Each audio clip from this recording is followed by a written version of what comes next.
fast forward to the end of high school. I'd seen them. I end up having a big party out in the burbs, grade 12 party. Everyone comes. Next day, Pantera, Sepultura, and Biohazard at Maple Leaf Gardens in Toronto on the Far Beyond Driven tour. And I'm like, I don't care. I'm going. We all go. A whole bunch of us go down. And it was, the band had exploded. They went number one on Billboard. It was for a heavy metal band, it was just like unbelievable. And I believe Skid Row had went number one, and then Pantera had gone number one. And it was just like what was happening in music right now was just blowing people away. It was unbelievable. So I go see it. And at that point, you could still only really read about them, except bands started putting out, video tapes and VHS tapes and of their day to day, before YouTube and before everyone in our world now is documenting every single moment of their life on Instagram and YouTube and all this stuff. Bands would document it on video cameras, and then they would dump it down to VHS, and then they would sell it to their fans. That's as close as we could get, but that was what we wanted. We craved that stuff. It was 2.5 hours in the life of your favorite band. And it's not proprietary to them, but I'll tell you who did it the best was them.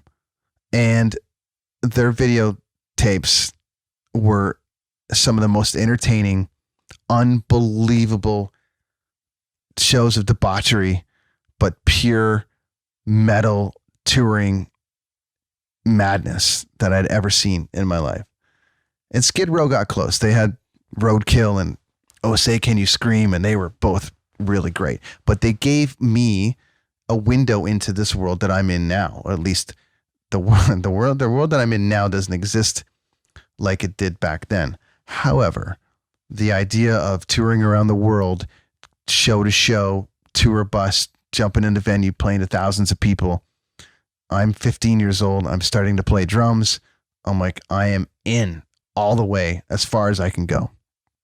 So this is what happens. You pull your influence, and I'm sure there's 15-year-old kids now being influenced by Bring Me to Horizon, or the obviously Billie Eilish is popping up all over the world, and there's going to be tons of kids that are going to be influenced by that. Whatever works for you at the time, go for it.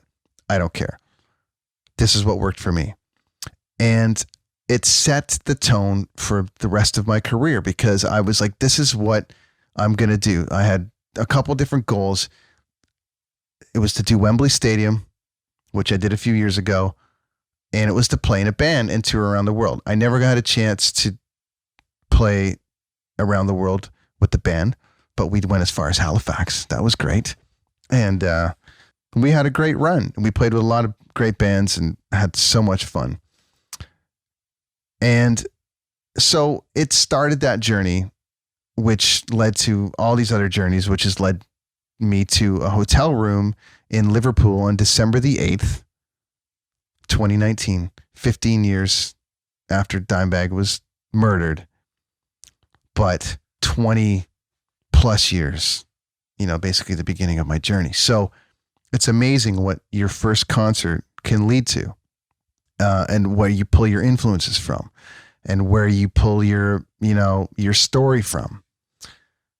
So I'm out touring now around the world. I run concerts for a living now, but I'm surrounded by people that have a Dimebag story. Usually there's somebody on every tour I went on over the last 10 years for sure that has either toured with Dimebag or knows his brother and knew his brother Vinnie, who was also, who also tragically passed away last year. More tragic because it was natural causes, and he was taken way too soon from us as well. But everyone's got a story about the Abbott brothers and how incredible they are and what an influence they played on the world of music. So it just is undeniable to me that he is one of the most influential musicians of all time. And some would argue, some people don't classify heavy metal. They don't take it serious enough, but this band influenced a generation. And I can attest to that because I'm out doing it And I owe a substantial amount of what I do for a living to that band. That band showed me what it was like to tour around the world. They did it digitally on camera before anybody was doing it, or at the very least, you know, they made it the best way. And it was like, I got to do this for a living. I have to do it. Look at how much fun it is. Look at what these guys are doing. But mostly it just, everyone looked like they were getting exactly what they wanted at all time, career wise. So this is what I'm saying. It just felt like today I needed to talk about the influence that this guy has had, you know, over the world, you know, and just the riffs and just the songs they came up with and the sheer power that came from that band. Thanks for stopping by, friends, to the Brenton on Tour podcast channel on YouTube. Coffee, music, travel, life, all of those things. One page, lots of guests, lots of chatter. We talk about all of it. If you like it, subscribe, hit the thumbs up button, leave a comment. I'll get back to you. Thanks, friends. See you next time.